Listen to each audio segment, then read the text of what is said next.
Et le Nouveau Testament arrive bientôt. Là, on va finir le livre de Michée dans notre défi lecture de la Bible de l'aurore au crépuscule où on lit la Bible de la Genèse à l'Apocalypse 10 minutes tous les jours. Et après ça, il y a Naoum et fait la fin des petits prophètes et ensuite Nouveau Testament.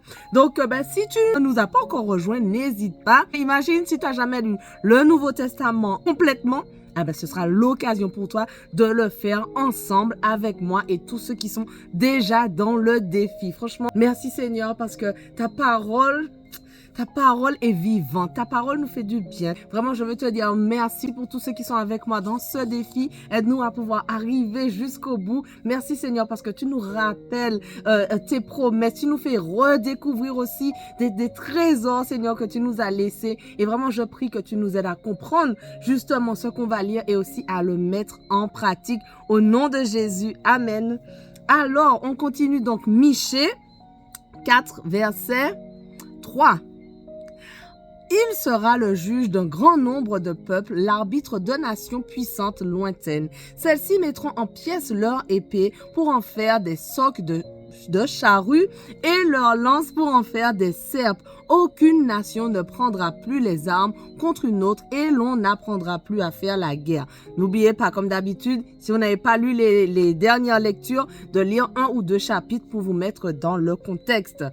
Ils habiteront chacun au milieu de ses vignes et de ses figuiers, et il n'y aura personne pour les troubler, car la bouche de l'Éternel, le Maître de l'univers, a parlé. Tous les peuples marchent chacun au nom de son Dieu, mais nous marcherons au nom de l'Éternel, notre Dieu, pour toujours et à perpétuité. Ce jour-là, déclare l'Éternel, je rassemblerai les boiteux, je réunirai ceux qui étaient chassés, ceux que j'avais maltraités. Des boiteux, je ferai un reste de ceux qui étaient chassés, une nation puissante.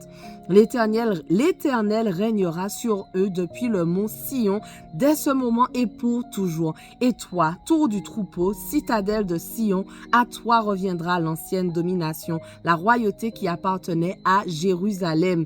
Pourquoi maintenant pousses-tu des cris? N'as-tu pas de roi, plus de conseillers pour que la douleur s'empare de toi comme d'une femme qui accouche? Fille de Sion, souffre et gémit comme une femme qui accouche, car maintenant tu sortiras de la ville, tu habiteras dans les champs et tu iras jusqu'à Babylone. Là tu seras délivré et c'est là que l'Éternel te libérera du pouvoir de tes ennemis.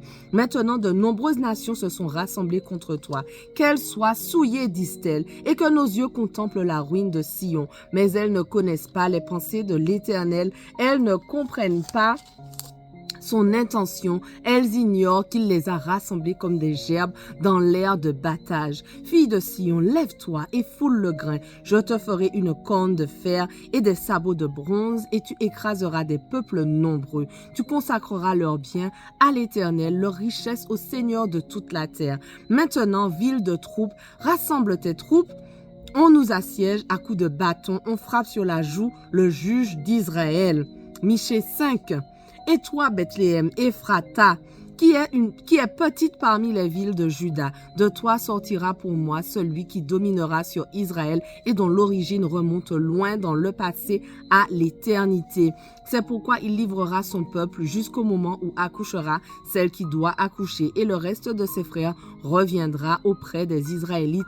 Il se présentera et les conduira avec la force de l'Éternel, avec la majesté du nom de l'Éternel son Dieu, et ils auront une habitation assurée, car sa grandeur sera reconnue jusqu'aux extrémités de la terre. C'est lui qui ramènera la paix. Lorsque l'Assyrien viendra dans notre pays et qu'il pénétrera dans nos palais, nous enverrons contre lui 7 bergers et 8 princes du peuple. Ils conduiront avec l'épée le pays d'Assyrie et le pays de Nimrod à l'intérieur de ses portes. Il nous délivrera ainsi de l'Assyrien lorsqu'il viendra dans notre pays et qu'il pénétrera sur notre territoire. Le reste de Jacob sera au milieu des peuples nombreux, pareil à une rosée qui vient de l'Éternel, pareil à des gouttes d'eau sur l'herbe. Elles ne comptent pas sur l'homme, elles ne dépendent pas des humains. Le reste de Jacob sera parmi les nations, au milieu des peuples nombreux.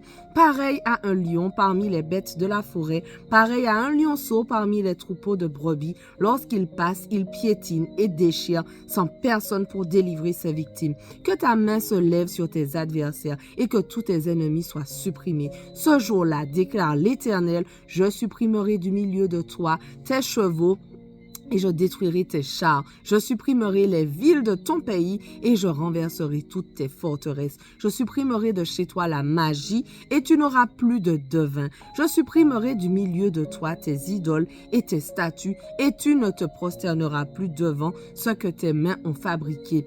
J'arracherai du milieu de toi tes poteaux sacrés et je détruirai tes villes. J'exercerai ma vengeance avec colère, avec fureur contre les nations qui n'ont pas écouté. Michée 6. Écoutez donc ce que dit l'Éternel. Lève-toi, plaide devant les montagnes et que les collines entendent ta voix.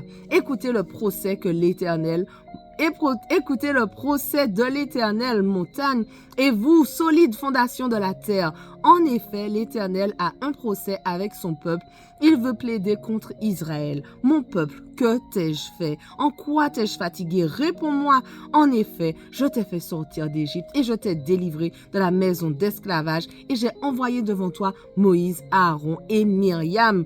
Mon peuple, rappelle-toi ce que projetait Balak, roi de Moab, et ce que lui a répondu Balaam, fils de Béor. Rappelle-toi le chemin de Sittim à Gilgal afin de reconnaître les bienfaits de l'Éternel. Avec quoi me présenterai-je devant l'Éternel pour m'humilier devant le Très-Haut? Me présenterai-je avec des holocaustes, avec des veaux d'un an? L'Éternel acceptera-t-il des milliers de béliers, des quantités de torrents d'huile? Donnerai-je mon fils aîné pour ma révolte, mon enfant pour mon propre péché? On t'a fait connaître, homme, ce qui est bien et ce que l'Éternel demande de toi, c'est que tu mettes en pratique le droit, que tu aimes la bonté et que tu marches humblement avec ton Dieu. L'Éternel interpelle la ville et celui qui est sage craindra son nom. Écoutez la menace et celui qui l'envoie. Y a-t-il encore dans la maison du méchant des trésors mal acquis et une mesure trop petite et maudite? Est-on pur avec des balances fausses et avec de faux poids dans le sac? Ces riches sont-ils pleins de violence?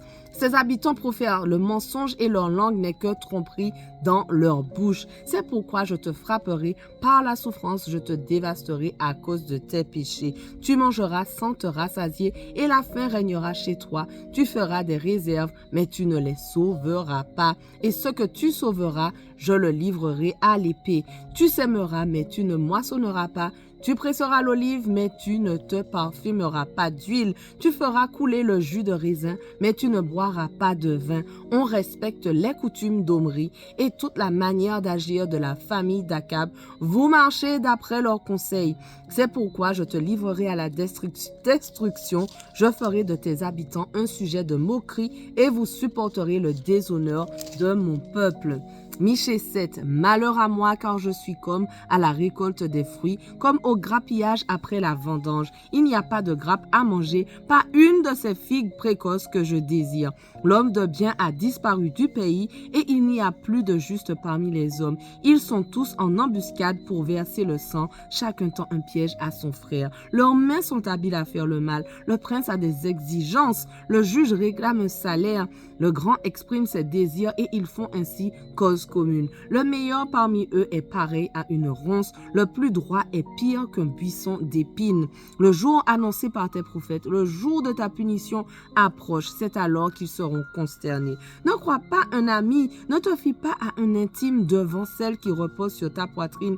Garde-toi bien d'ouvrir la bouche, car le fils méprise le père, la fille se soulève contre la mère, la belle-fille contre sa belle-mère. Chacun a pour ennemi les membres de sa famille.